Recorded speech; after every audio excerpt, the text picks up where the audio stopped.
I am ready. Cool. Yeah. Rhys is going to show you some things about negative Nancy. Thank you, everybody. Thank you.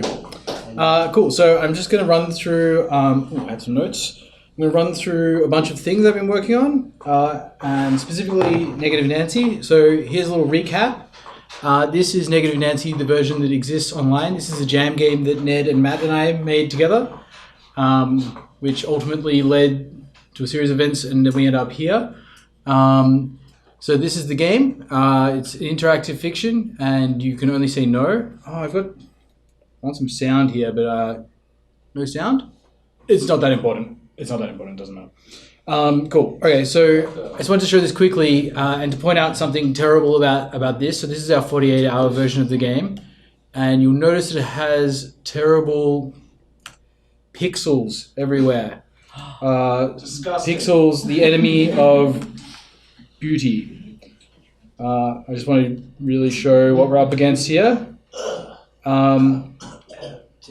Yes, lots of pixels everywhere. It sucks. It's disgusting. And I'll just show you why that is. So this is how we made the game during the jam. So here's the boss character. You'll see we've used Photoshop, a non-SVG program. So the process is you get like a photo of a real person. This is because we are not artists. And then what I did was I just did this. This was actually Ned's great idea. And then we use these, you just fill that in with the paint. You know what I'm doing here. But then we use this palette, which we got from this cool image. I don't know if you know this, but this is our palette for the game. And here's the easier to use version. So that's what we did during the jam because we didn't know how to. I knew that SVGs would be better, but I didn't know how to do it. And it turns out it wasn't possible anyway, so it's good that we didn't try. Oh yeah, and also this. Look at this. This sucks. This horrible line. Look at this white line. It's a terrible line. Anyway, so the updated version that I've been working on for the last week is right here. And you'll notice soon that there are no more pixels. It doesn't have any pixels. It's all SVG. So looking pretty sweet. I don't know if you can see that from all the way back there, but if you were playing on a screen in front of your face, it looks pretty good. Also, I've created this pause menu, so you can restart the game, and you can quit. Cool. So, I'll show you what my workflow is to get this to work. Where are we? Cool. So I've been using this thing, Figma. So what I did was, this is really not that exciting, but it's exciting for me. So where's our guy? So here's the boss, and here is his original bad file, and I just trace them all manually. And Figma's pretty handy because it's free, which is always a good thing. And also it has a feature which I really like where you can mark things for export like in folders. So here I've got this characters, you might not be able to see that actually. Let's see. Well, anyway, you can mark up how you want the whole folder structure to be in the file, and then when you export everything, it just exports into the folder and updates all the assets in place, which is really nice flow. So this is every asset in the game. And the reason why I've been doing this is because we have decided that we're going to release the game on Steam as a demo as soon as possible. So I just submitted the page today. And excuse me. That should be hopefully approved in the next couple of days. And one of the advantages to this approach is that it's been really good for making all the assets for Steam. So in this same file, I've got all my Steam assets. They're just using the same SVGs from the actual game. And also, I was able to mock up some stuff for the trailer that I'm working on, which because of SVG can be a 4K trailer. So we've been making a 4K trailer of the game. It's pretty exciting. Yeah.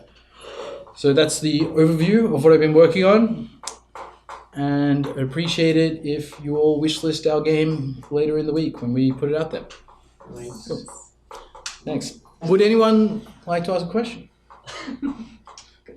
What consideration went into standing out on the Steam store page? I'm glad you've asked, Matt. Very good question. So we were told by Lena and Oak that this particular guy, the small capsule, which is like the main thing you see in search results, is very important. So basically I made all these variations, and then I just tried like copying them and pasting them into like screenshots of Steam, like with searches that show things that we expect will be our competitors.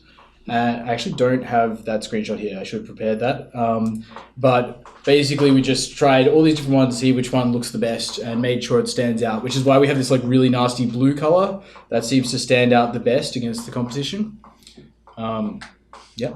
Is the demo going to have the same story as the gem version, and how many stories are there going to be in the full version? The demo is just the jam version, but we've just revamped all the graphics, and it has a pause menu and some like promo stuff in there.